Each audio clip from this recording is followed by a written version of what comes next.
News చూస్తున్నాం. కర్ణాటక ఉప ముఖ్యమంత్రి డీకే శివకుమార్ ను కలిసిన వ్యవహారంపై మాజీ మంత్రి మల్లారెడ్డి ఫోన్ లో వివరణ ఇచ్చారు. తాను డీకే శివకుమార్ ను కలిశానన్న ఆయన తన మిత్రుడికి సంబంధించిన యూనివర్సిటీ కొనుగోలు కోసం మాట్లాడేందుకు మాత్రమే వెళ్లినట్టు తెలిపారు. ఓ మధ్యవర్తితో డీకే వద్దకు వెళ్లినట్టు పేర్కొన్నారు.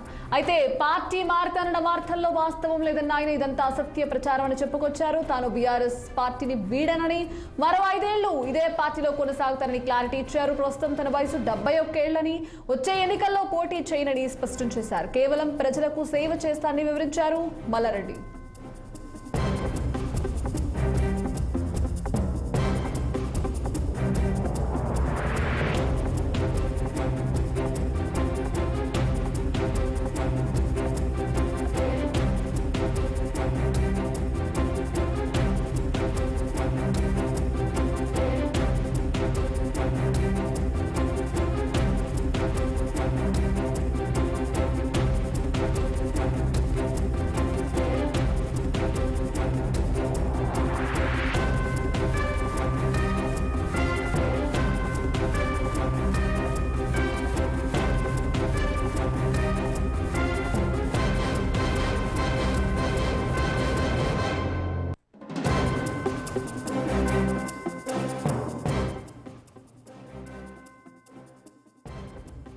కర్ణాటక ఉప ముఖ్యమంత్రి డీకే శివకుమార్ ను కలిసిన వ్యవహారంపై మాజీ మంత్రి మల్లారెడ్డి ఫోన్ లో వివరణ ఇచ్చారు.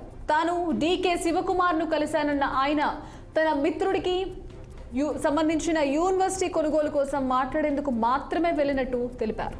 ఓ మధ్యవర్తితో డీకే వద్దకు వెళ్లినట్టు పేర్కొన్నారు. అయితే పార్టీ మారుతానన్న వార్తల్లో వాస్తవం లేదన్న ఆయన ఇదంతా అసత్య ప్రచారం అని చెప్పుకొచ్చారు. తాను బీఆర్ఎస్ పార్టీని వీడనని, మరో 5 ఏళ్లు ఇదే పార్టీలో కొనసాగుతారని క్లారిటీ ఇచ్చారు.